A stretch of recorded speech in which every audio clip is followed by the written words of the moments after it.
Salam satu Tuhan.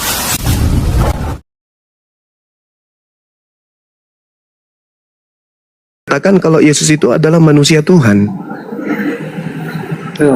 Oke, kalau yang tadi yang saya diskusikan juga di dalam Filipi pasal 2 tadi, Itu bukan manusia Tuhan, itu adalah dewa yang menjadi manusia, beda. Yang saya maksud di sini sekaligus penyebutannya manusia Tuhan atau anthropos gitulah. Apologetik, izin ya. Kemarin kalau kita diskusi kau mengatakan gak ada data, kau jujur gak ada data, selesai. Lebih bagus gitu. Ya. Gak ada. Jadi Lebih bagus begini, gitu kemarin. Gak ada. Kalau kemarin saya berani mengatakan begini. Apabila misalnya saya kurang teliti dalam membaca Alkitab atau saya tidak ada data yang cukup, misalnya belum saya pelajari maksudnya ya, saya akan bilang kalau itu belum saya pelajari atau belum saya temukan ya, belum saya kaji. Ya. Nah, kalau menurut saudara ini Yesus tidak pernah disebut manusia Tuhan lalu dituhankan. Bagaimana ketika ada sosok manusia yang disebut manusia Tuhan selain Yesus? Kan ada juga bang dalam perjanjian lama kan, misalnya contoh ketika waktu itu Tuhan mengutus Musa, Tuhan mengatakan seperti ini kepada Musa, bukankah aku akan menjadikan abangmu Harun sebagai Allah? Itu kan ada. Bukan begitu. Harun sebagai nabi dan engkau sebagai Tuhan bagi Fir'aun. Kemudian gitu. juga Jangan dibalik. Ya. Terus Ada itu juga nanti itu nanti dijawab oleh Yesus ketika Yesus ingin dilempari batu karena orang Yahudi menganggap Yesus menghujat karena dia menyamakan dirinya dengan Elohim. Tapi Yesus mengatakan, bukankah di dalam kitab Tauratmu siapapun yang diperintahkan untuk menyampaikan firman Tuhan maka dia adalah Allah. Kan gitu.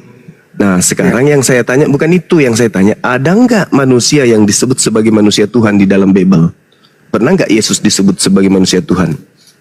Kalau untuk dua kata itu lalu dipadukan, saya belum dapat ya bang. Tapi kalau kepada orang lain ada nggak? Manusia disebut manusia sekaligus juga disebut Tuhan. Iya. Yang saya hanya temui ya, itu hanya ada misalnya sekedar disebut sebagai tetapi engkau hai manusia Allah. Nah itu. Di dalam 1 Timotius 5 kalau nggak salah ya, ada yang istilahnya 1 Timotius 6. Ya, 1 Timotius 6 ayat 12 atau berapa itu bang? 11 ya. Dikatakan tetapi hai engkau manusia Allah, jauhilah semuanya itu, kejarlah kasih keadilannya dan seterusnya. Itu kalau istilah kata itu ada. Yesus tidak pernah disandingkan dengan sandingan gelar itu, manusia Jadi maksudnya Allah. man of God bang, man of God. Manusia Ya, Allah. manusia Tuhan itu artinya dia manusia dan juga adalah Tuhan. Hai manusia Tuhan. Apakah seperti itu artinya atau gimana menurut saudara? Kalau yang saya pelajari ya, sekedar yang saya pelajari, kan itulah yang saya katakan sama Bang Suma tadi. Waktu Yesus awalnya kan eksistensinya kan itu kan nggak ada di dunia. Dia kan bersama-sama dengan Allah, yaitu Firman itu. Kemudian dia berubah atau berinkarnasi menjadi manusia. Nah di dalam tubuh kemanusiaannya ini sebenarnya sesuai dengan surat-surat Rasul Paulus juga dan juga Petrus, mereka mengatakan seperti ini. Pada waktu roh Yesus itu pergi menginjili segala macam roh-roh yang terkurung dalam penjara. Jadi kalau dalam pemahamannya saya, ketika Yesus mati dan ketika dia menginjili roh-roh yang ada dalam penjara, itu membuktikan bahwa pada waktu itu Yesus memang disebut sebagai Tuhan dan juga sebagai manusia. Itu sih bang yang saya pahami. Oke, baik. Jadi satu-satunya manusia yang digelari manusia Tuhan itu adalah Timotius, anak angkat daripada Paulus, kan gitu. Kita selesai di situ ya. Nah sekarang mau ndak kita belajar sama-sama nih bahwa Yesus itu bukanlah pencipta langit dan bumi yang berinkarnasi menjadi manusia. Menurut Yesus. Oke. Ya, kita buka di dalam Yohanes 8:42.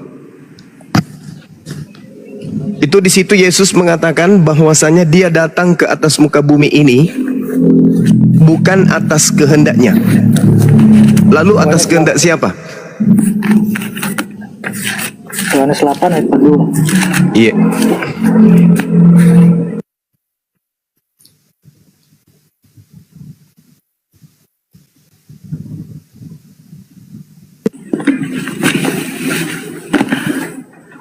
Iya, Bung.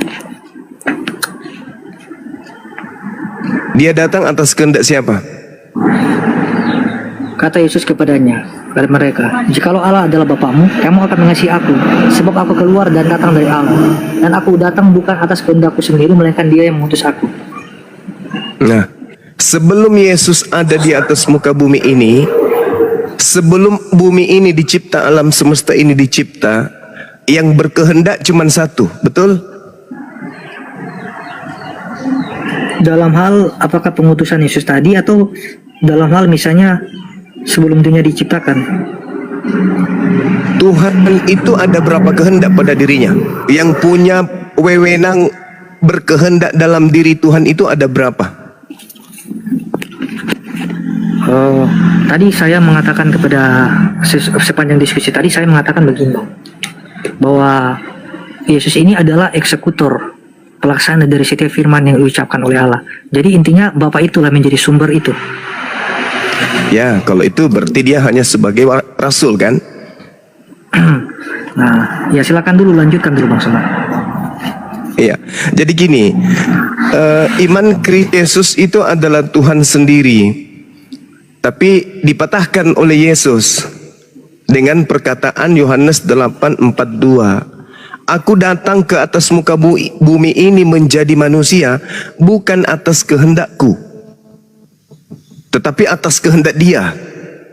Artinya Yesus ini tidak punya kehendak sebagai Tuhan. Kalau Yesus itu adalah Tuhan itu sendiri datang mengambil rupa manusia sebagaimana surat Paulus di Efesus, maka Dia akan berkata, aku datang di atas muka bumi atas kehendakku sendiri. Aku yang adalah aku ingin menjadi aku. Aku yang adalah Tuhan ingin menjadi manusia. Suka-suka gue. Gue kok yang punya kehendak. Gue sekarang jadi manusia seperti apa yang kalian lihat, karena aku sendiri yang mau. Faktanya enggak. Aku datang ke atas muka bumi ini bukan atas kehendakku. Berarti Yesus pesuruh. Dia hanya kurir. Dia adalah makhluk Tuhan yang disuruh sebagai juru selamat kepada Bani Israel. Akulah jalan, akulah kebenaran, akulah hidup. Tidak ada yang sampai kepada aku. Oh, salah. Tidak ada yang sampai kepada Bapakku. Aku. Berarti dia, menurut dia, dirinya adalah Bapa itu sendiri. Tidak mungkin. Jadi mari kita beragama berdasarkan siapa tokoh yang kita imani, yang kita percayai. Kami Nabi Muhammad menjadi Islam sesuai dengan ucapan, perkataan, instruksi dan keputusan Nabi Muhammad. Harusnya saudara Kristen menjadi Kristen karena keputusan dan ajaran, ketetapan, himbauan, keinginan, instruksi dari Yesus, jangan yang lain. Hai Yesus, ya paman, kamu datang ke atas muka bumi ini, kok kamu dituhankan? Emang lu Tuhan yang datang ke atas muka bumi? Yesus menjawab, apa lu buta? Apa lu tega? Ada tertulis perkataanku bahwa aku datang di atas muka bumi ini bukan atas kehendakku. Lalu atas kehendak siapa dong? Kan Tuhan itu cuma satu kehendak. Kalau Tuhan itu ada dua kehendak, Tuhan yang satu berkehendak ke barat, Tuhan yang satu kehendak ke timur. Mana yang betul? Maka Tuhan menjadi bertentangan antara Tuhan yang satu dengan Tuhan yang lain. Makanya Yesus ketika di bumi, aku tidak berkata-kata dari diriku sendiri. Aku tidak dapat berbuat apa-apa dari diriku sendiri. Bahkan Yesus mengatakan, Bapa bersama dengan aku, sebab aku senantiasa melakukan apa yang dikehendaki oleh Bapakku. Makanya aku dan Bapa satu. Karena aku tidak pernah ingkar, aku tidak pernah membantah. Apa yang diperintahkan itu yang kulakukan. Makanya aku dan Bapakku satu. Satu visi, satu misi. Kedatanganku ke bumi ini atas kehendaknya untuk mengajarkan Bani Israel kembali ke markas, kembali kepada Tuhan.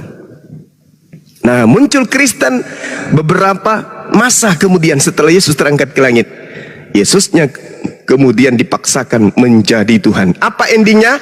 Enyahlah daripadaku, kalian semua adalah pembuat kejahatan. Kurang apa lagi imannya orang Kristen? Pendeta pastor mengusir setan, bernubuat, bermukjizat. Kurang apa lagi mereka itu ilmunya? Tapi endingnya apa? Enyahlah daripadaku, kalian semua adalah pembuat kejahatan. Aku tidak mengenal kalian. Kenapa? Karena Kristen mengajarkan pengajaran yang berbeda dengan ajaran Yesus. Aku datang bukan atas kehendakku sendiri. Selesai kita. Tapi adik apologet ini menghendaki Yesus Tuhan. Tapi Yesus menghendaki enggak? Enggak. Gimana dong? Yang mana yang harus kami percaya sebagai Muslim? Orang-orang Kristen kah? Atau percaya kepada Yesus? Itu dulu pertanyaannya. Dan satu bahan pemikiran buat saudara, Anda masih muda. Tuhan itu maha kuasa. Ada 2 pasal. Pasal pertama, Tuhan berkuasa menciptakan Yesus menjadi manusia, lahir tanpa ayah. Pasal kedua, Tuhan berkuasa menciptakan dirinya menjadi manusia. Mana yang betul? Yang betul yang mana? Tuhan berkuasa, Tuhan yang maha kuasa ini berkuasa menciptakan dirinya menjadi makhluk berupa manusia. Atau pasal yang pertama tadi, Tuhan maha kuasa berkuasa menciptakan ciptaannya, makhluknya, hambanya, utusannya, rasulnya lahir tanpa ayah. Yang mana yang betul? Pasal pertama apa pasal kedua? Kalau saya jawab Bang bisa kedua-duanya. Oh, nggak bisa dong, nggak bisa dong. Kalau habis ini ada tanggapi. Kalau Anda mengatakan bisa kedua-duanya, berarti Tuhan yang maha kuasa berkuasa menciptakan dirinya menjadi manusia yang tidak berkuasa. Kalau itu terjadi, maka Tuhan lebih berkuasa menciptakan Tuhan yang juga berkuasa. Itu lebih rasional. Tuhan menciptakan Tuhan baru yang juga sama kuasanya, daripada dia menciptakan dirinya menjadi tidak maha kuasa. Aku tidak dapat berbuat apa-apa dari diriku sendiri. Ini mah bukan Tuhan. Kembali ke pasal yang pertama, Tuhan berkuasa menciptakan ciptaannya lahir tanpa ayah. Itu lebih pas. Kalaupun Tuhan ingin menciptakan pribadi baru, Tuhan ingin menjadikan dirinya menjadi makhluk, maka itu lebih baik Tuhan menciptakan Tuhan baru yang setara, yang sepadan dengan dirinya turun ke bumi. Nah, sekarang permasalahan betul Tuhan itu 2. Sampai-sampai ada Tuhan kembar. Tuhan yang pertama menciptakan Tuhan baru yang kembar dengan dirinya. Maka larilah kita kepada pengajaran apa? Animisme, politeisme, banyak Tuhan. Padahal Yesus memberikan hadiah. Yohanes 17 nomor 3. Hidup kekal itu adalah mereka mengenal Engkau satu-satunya. Kalau satu-satunya jangan mimpi jadi 2, apalagi 3. Kata siapa? Kata Yesus. Nah, alhamdulillah kami Muslim lebih percaya kepada Yesus daripada Kristen sendiri. Demikian. Silakan. Oke. Tadi Bang semua mengatakan kan, lebih manakah yang bisa dipercayai? Apakah pasal pertama atau pasal kedua? Saya menjawab kedua-duanya. Nah, jadi kalau misalnya Tuhan itu maha kuasa, berarti dong justru dia tidak pernah menjadi maha kuasa, karena justru dia sudah menjadi manusia dan tidak bisa berbuat apa-apa. Nah, oke, kalau itu pemikiran Bang Suma nggak apa-apa begitu. Tapi saya punya pemikiran begini Bang. Kalau yang misalnya yang tadinya dia bisa menjadi manusia, itu saya akan katakan dia maha kuasa. Karena kalau bicara maha kuasa, dia bisa menjadi apa saja. Nah, bagaimana ketika dia sudah menjadi manusia? Apakah kemahakuasaannya ini hilang seketika? Tentu saja tidak. Karena berdasarkan dengan catatan Alkitab, ketika Yesus mati, saya kan mengatakan dari awal tadi kan, ada pernyataan dari para rasul-rasul ketika Yesus mati, Yesus itu pergi menginjili orang-orang yang sudah mati, yang ada di dalam alam kubur, alam maut ya. Kemudian setelah itu dia bangkit pada hari ketiga, dan setelah itu dia mengenakan tubuh yang sama yang sebelumnya itu. Nah, dari indikasi ini saya menyimpulkan bahwa ternyata yang fana itu adalah tubuh yang dikenakannya, sedangkan sifatnya atau rohnya sebagai Tuhan itu tidak pernah fana. Jadi dari sini saya meyakini bahwa Yesus itu bukan berarti menjadi manusia lalu seketika itu hilang ke manusia, hilang ketuhanannya, tidak seperti itu. Nah, kalau juga Bang Suma mengatakan tadi kan kepada saya bahwa Pertama, Yesus berkata dalam Yohanes 5 ayat 30, aku tidak dapat berbuat apa-apa dari diriku sendiri. Aku menghakimi sesuai dengan apa yang aku dengar. Dalam penghakimanku adil, sebab aku tidak menuruti kehendakku sendiri, melainkan kehendak Dia yang mengutus aku. Saya membenarkan bang, kalau Yesus itu adalah utusan. Karena kalau bicara eksistensi, Yesus berasal dari surga kan. Kemudian Yesus itu melaksanakan apa yang diperintahkan oleh Bapa kepadanya. Nah, patutlah kita menyebut itu sebagai utusan karena memang itu benar. Tetapi bang, yang saya juga mau narasikan di sini adalah utusan yang dimaksudkan kepada Yesus itu merupakan utusan yang beda banget sama nabi-nabi yang sebelum Yesus. Kalau dari segi mujizat, banyak kok nabi-nabi yang mengadakan mujizat dari nabi-nabi yang lain. Kalau dalam hal mujizat ada nabi-nabi juga. Bahkan mungkin kalau bisa dikatakan ya, ada yang nabi yang lebih hebat daripada Yesus yang diizinkan oleh Tuhan untuk membuat mujizat. Misalnya contoh Musa dan lain sebagainya lah. Nah, oke, saya mengerti mengenai tentang hal mujizat ini. Tetapi bang, kalau kita melihat keberadaan atau eksistensi dari Yesus, Yesus ini beda bang. Tidak pernah ada satupun di dalam Alkitab mengenai tentang penghakiman ya. Dalam Yohanes 5 bang, ayat 19 dan yang seterusnya.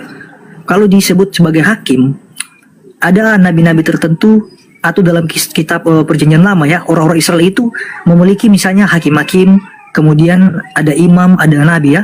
Nah, tugas dari misalnya hakim-hakim ini, mereka ini yang memerintahkan orang-orang Israel, misalnya kalau atau menyuruh orang Israel untuk melaksanakan konstruksi dari Tuhan. Nah, itu dia.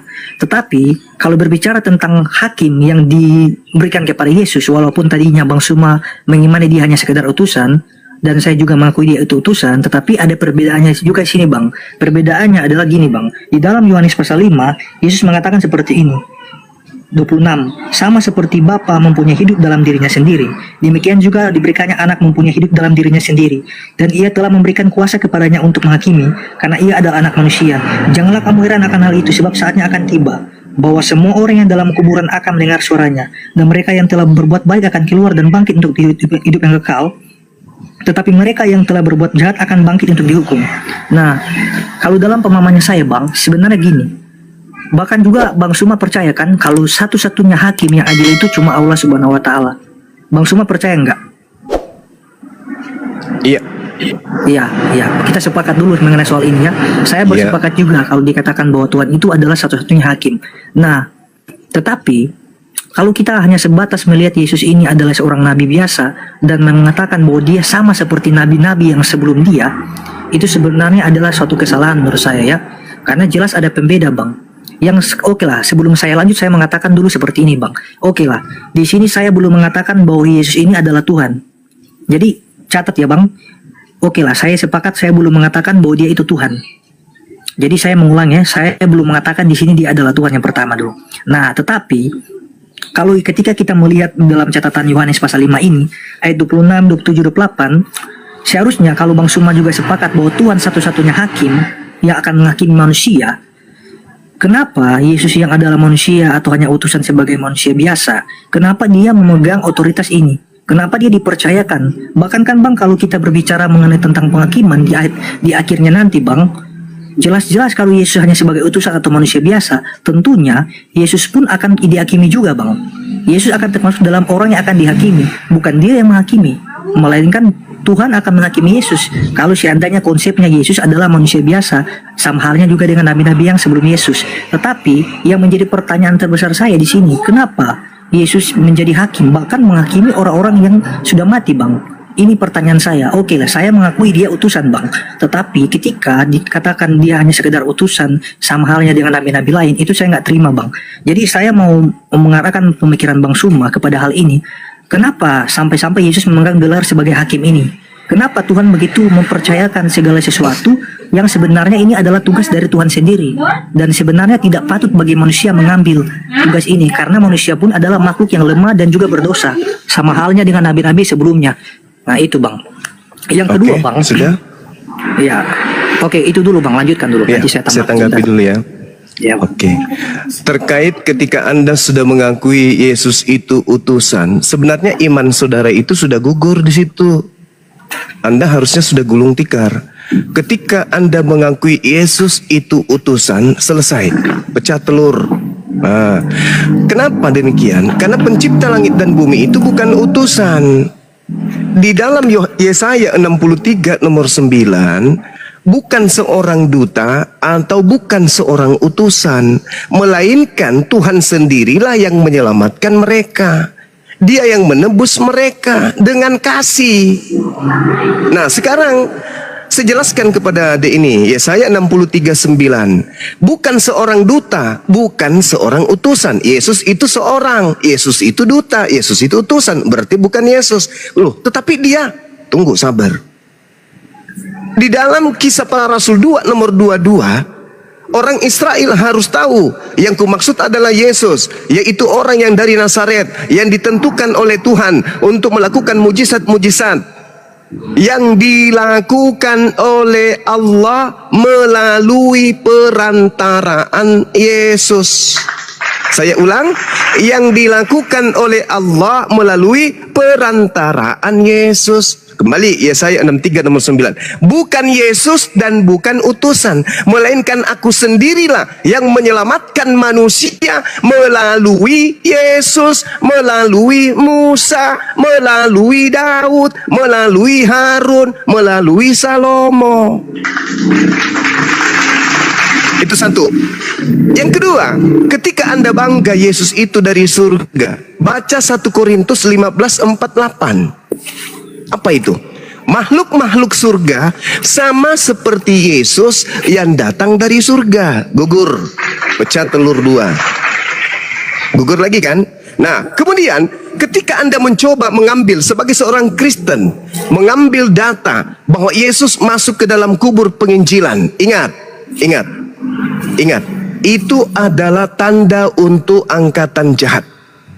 Masuk ke kubur, itu adalah angkatan jahat. Masuk ke dalam perut ikan Yunus, itu adalah simbol tanda untuk angkatan jahat. Coba Anda lihat di dalam Matius 12. Angkatan jahat ini, angkatan tidak setia ini, minta satu tanda, dan tidak akan diberikan satu tanda apapun kecuali tanda Yunus, sebab 3 hari 3 malam Yunus dalam perut bumi ikan, demikian juga anak manusia 3 hari 3 malam dalam perut bumi. Itu untuk siapa? Untuk angkatan jahat. Kalau 3 hari 3 malam dalam perut bumi, maka hari ketiganya dia kemana? Terangkat bangkit. Itu simbol untuk siapa? Angkatan jahat. Anda sedang mengimani angkatan jahat. Ingat, oknum yang masuk ke alam kubur itu adalah Lucifer, Helal bin Zakar. Yesaya 14 nomor 15. Akan tetapi ke dunia orang mati akan kuturunkan engkau, ke liang kubur yang paling dalam aku masukkan engkau. Jadi yang dimasukkan ke alam kubur itu adalah Helal bin Zakar, Lucifer, iblis. Kenapa Yesus kemudian mengambilkan simbol turun ke bumi, turun ke perut bumi itu sebagai simbol untuk angkatan jahat? Karena yang masuk ke dalam perut bumi itu adalah iblis. Bangkit pada hari ketiga yang ditemui oleh pengarang-pengarang Bible itu siapa? Iblis. Yang datang kepada Paulus itu siapa? Iblis. Yang datang kepada Pulau Patmos itu siapa? Iblis. Yang datang kepada Aeneas itu siapa? Iblis. Paham sampai sini? Paham ya? Yang ketiga, Yesus hakim. Kenapa Yesus hakim? Kenapa bukan Nabi Musa? Kenapa bukan Nabi Muhammad? Kenapa bukan Abraham? Kenapa Yesus turun kedua kalinya? Karena dia turun untuk menjadi hakim. Mau bukti? Mari kita lihat.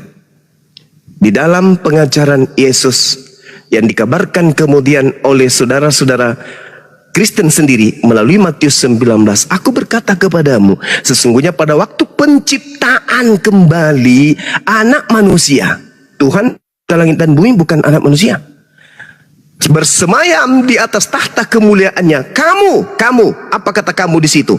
Kamu yang telah mengikuti aku, berarti humais, kalian semua yang mengikuti aku akan duduk juga di atas ke-12 tahta Daud, tahta untuk menghakimi.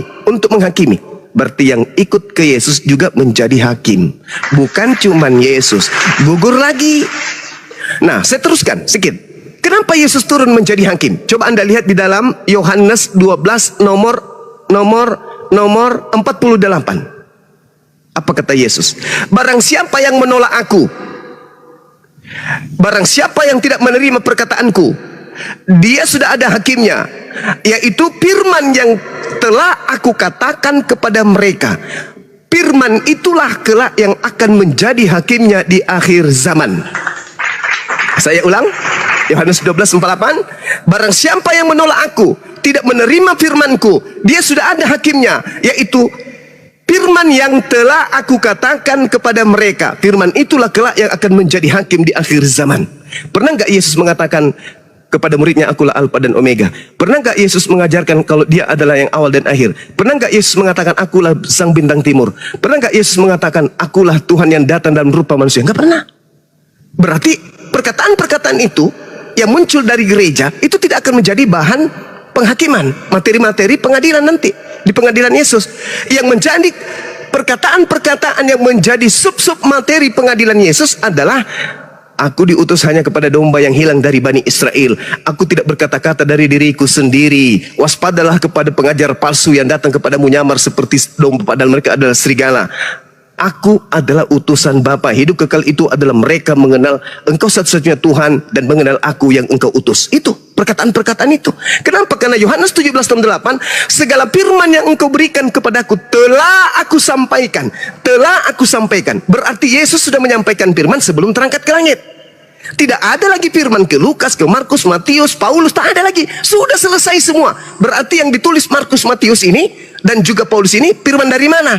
Firman dari makhluk yang adalah roh halus yang mengaku Yesus yang tadi yang masuk ke alam kubur dan keluar pada hari ketiga dan dituhankan oleh orang Kristen. Firman dari sanalah. Makanya ketika Yesus yang asli datang menghakimi, muncul juga Kristen-Kristen pengikut Yesus palsu. Mereka berkata, Tuhan, bukankah kami telah bernubuat pakai namamu, bermujizat pakai namamu, mengusir setan pakai namamu? Apa kata Yesus yang asli? Pada saat itulah aku akan berterus terang kepada mereka Kristen, enyahlah daripadaku, kalian semua adalah pembuat kejahatan, sungguh aku tidak mengenal kalian. Sakit nggak digituin sama Yesus? Sakit. Kenapa? Karena Kristen hari ini bukan pengikut Yesus Al-Masih, Yesus Kristus. Kristen hari ini adalah pengikut Hillel bin Zakar yang datang bangkit pada hari ketiga, yang dituhankan kemudian oleh orang Kristen. Coba lihat nih, kalau saya tanya adik, pasti adik ini klepek-klepek. Markus 16 nomor 12. Penulisnya mengatakan begini, lalu Yesus menampakkan diri kepada kedua orang tersebut dalam rupa yang lain. Pertanyaan saya, dari mana Markus tahu kalau itu adalah Yesus dalam rupa yang lain? Itu adalah orang yang lain yang datang kepada orang-orang setelah Yesus terangkat ke langit. Karena dia mukanya tidak sama dengan muka Yesus asli, maka ditambah dalam bentuk rupa yang lain. Padahal Yesus berpesan di dalam Lukas 21 nomor 8, waspadalah kepada penyesat yang datang kepadamu dengan memakai nama Yesus dan berkata, akulah Yesus, waktunya sudah dekat, jangan kamu percaya. Makanya Yahudi masih Yahudi hari ini, Kristen berbeda. Semakin hari semakin jauh menyimpang ke kiri. Yahudi masih tetap ada. Kenapa? Karena mereka tidak percaya kepada makhluk halus yang datang mengaku sebagai Yesus. Jangankan makhluk halus yang datang mengaku sebagai Yesus, Yesus asli saja datang kepada mereka, mereka nggak percaya. Apalagi yang hanya suara dan hanya cahaya. Akulah Yesus yang kau aniaya. Cemen boy, kamu tidak dipercaya. Yesus asli aja yang datang ke Israel nggak dipercaya, apalagi cuma makhluk. Sayangnya Kristen percaya kepada makhluk halus tersebut. Sehingga adik ini, apologet siapa ini? Apologet muda ya. Sehingga adik ini menyatukan antara Yesus yang datang ke tengah-tengah Bani Israel dan Yesus yang datang di Pulau Patmos. Akulah sang bintang timur gilang gemilang. Padahal bintang timur itu adalah Hillel bin Zakar yang tertulis di Yesaya 14 nomor 12 sampai nomor 16. Kristen kalau ditanya, kenapa itu Yesus kau ketuhankan? Karena Yesus itu 100% manusia. Itu berarti Kristen sedang otak kecilnya bekerja. Dia sedang mengutarakan Yesus ketika menjadi nabi di tengah-tengah Bani Israel. Itu yang asli. Ditanya lagi, tapi kok kau sembah? Karena Yesus juga adalah 100% Tuhan. Nah, itu yang ketuhanannya itu